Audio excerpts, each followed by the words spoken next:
নোয়াখালীর খেপুপাড়ায় ত্রাণ বিতরণ করবেন প্রধানমন্ত্রী। প্রথম পর্যায়ে 2000 ক্ষতিগ্রস্তকে দেওয়া হবে খাদ্য ও নিত্যপণ্যের সহায়তা। কলাপাড়ায় জনসভা স্থলে আসতে শুরু করেছেন কর্মী সমর্থকরা। এ বিষয়ে বিস্তারিত জানিয়েছেন জসিম পারভেজ।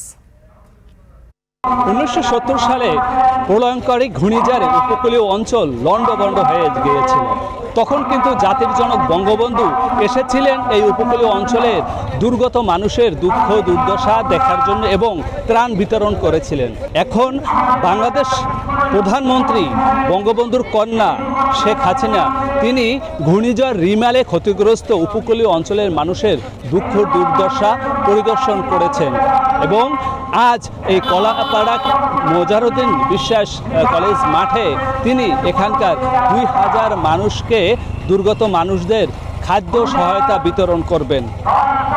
এর মাধ্যমে উপকূলীয় অঞ্চলের মানুষের দীর্ঘ প্রতীক্ষা যে প্রধানমন্ত্রী শেখ হাসিনাকে তারা দেখবেন এবং তার মুখের কিছু কথা শুনে তারা এখান থেকে গন্তব্যে ফিরবেন। সেজন্যই উপজেলা 12টি ইউনিয়ন 2টি পৌরসভা সহ বিভিন্ন প্রত্যন্ত অঞ্চলের মানুষ এখানে এসেছেন দলগত হয়ে। দূর দূরান্ত থেকে পায়ে হেঁটে এক নজর দেখার জন্য প্রধানমন্ত্রীকে এই সভামঞ্চ স্থলে এসে পৌঁছেছেন। আর কিছুক্ষণের মধ্যেই প্রধানমন্ত্রী শেখ হাসিনা এই সভাস্থলে এসে পৌঁছবেন এমনটি নিশ্চিত করেছে এখানকার মানুষ।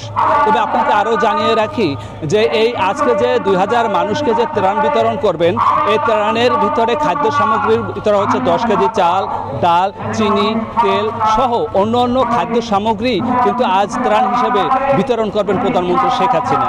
এই ছিল আমার কাছে সব শেষ।